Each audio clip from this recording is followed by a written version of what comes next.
رضا محمود خان اور پاکستان کے اندر گوانتانامو۔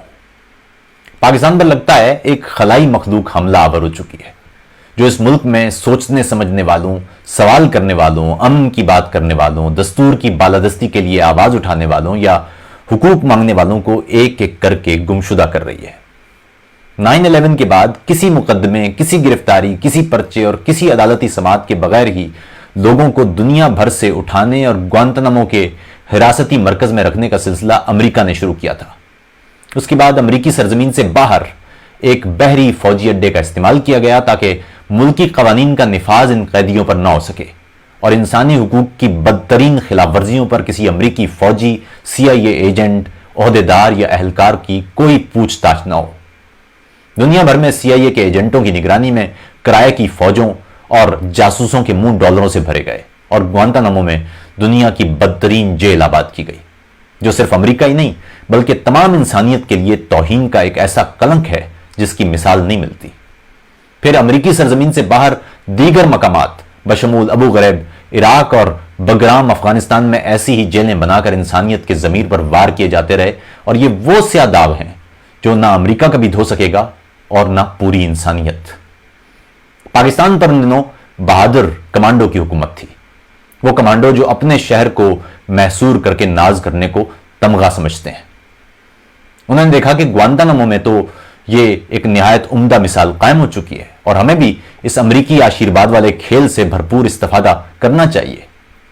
اس سے قبل ہمارے ملک میں سیاسی قیدی ہوا کرتے تھے، یعنی آمروں کے اقتدار پر ناجائز قبضے کے خلاف آواز اٹھانے والوں کو جھوٹے مقدمے قائم کر کے جیلوں میں ڈال دیا جاتا تھا، اور ضیاء الحق کو چونکہ اپنے حریفوں کو مذہبی مار مارنے کی عادت تھی، اس لیے وہ اپنے جابرانہ اور آمرانہ دور پر تنقید کرنے والوں کو ریاست کا باغی قرار دیتا یا کوئی اور الزام عائد کرتا اور پھر ان قیدیوں کو کوڑے مار کر خود کو خدا کی بارگاہ میں سرخرو سمجھا کرتا تھا۔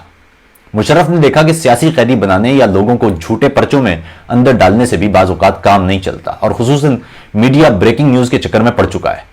اس پر ڈالر والی سرکار امریکہ خود یہی کچھ کر رہا ہے، تو کیوں نہ یہاں بھی یہی کام شروع کیا جائے۔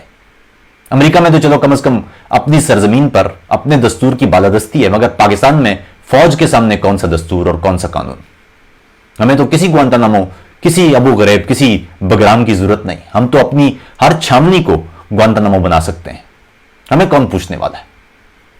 ابتدا میں اسلامی شدت پسندوں کو اٹھایا گیا اور امریکہ کو ڈالروں کے عوض بیچا گیا، جو نہیں بک سکے انہیں اٹھا کر ان اندرونی گوانتانامو طرز کے جیل خانوں میں رکھا گیا، بعض کو ہلاک کیا گیا۔ پھر مزید کچھ عرصہ گزرا، مولوی تو خیر کسی عامر کے سامنے کیا بولتے، وہ تو خود صدر کو وردی میں قبول کرنے والا بل تک منظور کروا چکے تھے۔ کسی لبرل، کسی قوم پرست، کسی سول سوسائٹی یا معاشرے کے کسی اور طبقے کی طرف سے بھی کوئی زیادہ شدید مزاحمت نہ ہوئی تو اس انسانیت سوز راستے کو اس نعرے کے ساتھ قوم میں فروغ کر دیا گیا کہ کچھ کیا ہوگا تو اٹھایا گیا ہے۔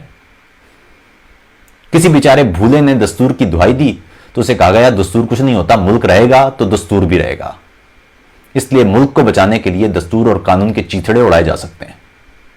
70 سال کے عرصے میں عدالتوں سے اتنے PCO کے حلف اٹھائے جا چکے تھے، اور عدالتوں کے اپنے کارندے اور جج اپنے کندھوں پر نظریہ ضرورت کا اتنا بوجھ اٹھا چکے تھے کہ وہ بیچارے قانون کی دیوی کی آنکھوں سے پٹی اتار کر خود اپنی آنکھوں پر باندھ چکے تھے، اور قانون جو بلا امتیاز عدل کرنے کے لیے اندھا تھا، اس نے معصوم لوگوں کی چیخیں، انصاف انصاف پکارنے والی دہائیاں، عدالتوں کے باہر خود سوزیاں اور ماؤں کی دہائیاں سننے سے بچنے کے لیے بہرا ہونے کو بھی پسند کر لیا۔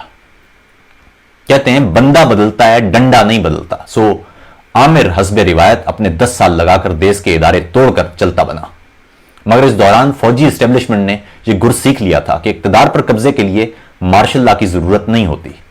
سیاستدان جب سارے وہی ہیں جو خود ہماری گودوں سے نکلے ہیں، جن کو ہم نے خود بریف کیس دے رکھے ہیں اور انہوں نے وصول کیے ہیں، تو پھر ایسا کوئی سیاستدان وزیر اعظم بن بھی جائے تو اقتدار اسے تھوڑی منتقل ہوتا ہے۔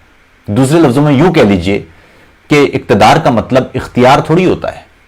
اگر کسی جگہ اختیار کوئی مانگے گا تو اس کی فائل کھول دی جائے گی، سو اقتدار پنڈی میں رکھا جائے گا، خارجہ پالیسی پنڈی میں بنے گی، داخلہ پالیسی پنڈی میں بنے گی، تعلیمی پالیسی پنڈی میں بنے گی، اقتصادی پالیسی پنڈی میں بنے گی، اور گالیاں دینے کے لیے، گالیاں کھانے کے لیے یہ ہمارے پیدا کردہ سیاستدان موجود ہوں گے، ان کو آگے کر دیا جائے گا۔ یہ نسخہ کامیاب بنانے کی راہ میں واحد رکاوٹ وہ افراد ہو سکتے تھے جو نصابی کتب میں 30 سال سے مسلسل جھوٹ پڑھانے، مست شدہ تاریخ میں غرق کرنے، سائنس اور ریاضی کو علم نجوم اور جوتشیوں کا کاروبار میں بدل ڈالنے اور تحقیق اور جستجو کا صفایا کر کے پکے پکائے اندازوں کا کائناتی سچ بنا کر پیش کرنے اور دھرتی کی کوکھ کو عقل و فہم کے لیے بانجھ کر دینے کے باوجود کہیں کہیں سے سوال کرنے، حقوق مانگنے، قانون کی بالادستی کی بات کرنے، جمہوری اداروں کی تعمیر کرنے کی آوازیں اٹھانے والے اگ رہے تھے۔ اب بھی اس بانجھ پن کے دور میں بھی کم تھے، مگر پھر بھی پیدا ہو رہے تھے۔ اس رکاوٹ کو، اس آخری رکاوٹ کو دور کرنے کا واحد حل ملک کے اندر موجود گوانتانامو جیسے حراستی مرکز تھے۔ یعنی اس صورتحال میں دماغ میں پیدا کیے ہوئے یہ کتنے ہوں گے، جو یہ دماغ والے لوگ ہوں گے کتنے، یہ جو مٹھی بھر ہیں انہیں بس اٹھا لیا جائے گا۔ ہمیں کون پوچھنے والا ہے؟ کون سی دھرتی پر کس قسم کا قانون، کس قسم کا اصول، کون سا قاعدہ، کس قانون کی ضرورت ہم کسی کو خاطر میں کب لاتے ہیں؟ اس کے بعد ہر وہ آواز ایک ایک کر کے بجھائی جانے لگی جس کے بارے میں یہ احتمال بھی پیدا ہوا کہ وہ بول سکتا ہے۔ ہر وہ شخص جس نے امن کی بات کی گیا، ہر وہ شخص جس نے حقوق مانگے گیا، ہر وہ شخص جس نے اصل جمہوریت کے لیے آواز اٹھائی گیا، ہر وہ شخص جس نے پنڈی کی بنائی ہوئی پالیسیوں پر تنقید کی گیا، ہر وہ شخص جس نے ملک کی بقا کے لیے ان پالیسیوں کو مسترد کیا گیا۔ رضا خان لاہور کا وہ رہائشی تھا جس کا واحد جرم پاکستان اور بھارت کے درمیان دوستی کے حوالے سے چلنے والا ایک انیشیٹو تھا جس کا نام تھا آغاز دوستی۔ وہ اس کے ساتھ منسلک تھا۔ اس شخص کے پاس نہ کوئی بندوق تھی، نہ کلیشنکوف، نہ کوئی فوج اور نہ کوئی بدعنوانی کے پیسے۔ سندھ بھر سے درجنوں افراد غائب ہیں۔ خیبر پختونخوا، قبائلی علاقہ جات، گلگت بلتستان، بلوچستان، یعنی دیش کے ہر علاقے سے ایسی ہر آواز جو حکمرانوں، ان کی پالیسیوں، ان کی قانون شکنیوں کے خلاف اٹھی، اسے اٹھایا جاتا رہا اور اٹھایا جا رہا ہے۔ کیونکہ اگر ایسی آوازیں موجود ہوں گی تو ملک حقیقی جمہوریت کی طرف جا سکتا ہے۔ اور جرنیلوں کو معلوم ہے کہ جب گالیاں کھانے والے سیاستدان موجود ہیں جو مال بناتے ہیں اور اختیارات نہیں مانگتے، تو ملک میں حقیقی جمہوریت یا جمہوری اداروں کو پیدا کیوں ہونے دیا جائے؟ اگر لوگ باشعور ہو گئے تو رہائشی علاقوں میں کنٹونمنٹ کیسے بنیں گے؟ قوم کو سکھا تو دیا گیا ہے، کچھ کیا ہوگا تو اٹھایا۔ قوم نے کون سا پوچھنا ہے کہ کچھ کیا ہوگا تو پرچہ کیوں نہیں کاٹا؟ قوم کو بتا تو دیا ہے کہ عدالتیں کمزور ہیں اس لیے مقدمات قائم نہیں ہو سکتے۔ قوم نے کب پوچھنا ہے کہ عدالتیں کیوں کمزور ہیں، یا قانون سازوں سے اس دلیل کے ساتھ فوجی عدالتیں کیوں بنوائی گئی تھیں کہ عدالتیں کمزور ہیں اور فوجی عدالتوں میں مقدمات چل سکتے ہیں؟ قوم کو بتا تو دیا گیا ہے کہ ملک حالت جنگ میں ہے۔ قوم نے کب پوچھنا ہے کہ ملک حالت جنگ میں کیوں ہے اور کس کی پالیسیوں کی وجہ سے ہے؟ قوم کو بتا تو دیا گیا ہے کہ ملک رہے گا تو دستور اور قانون رہیں گے۔ قوم نے کب پوچھنا ہے کہ اگر دستور اور قانون ہی نہیں رہے گا تو ملک کیسے رہے گا؟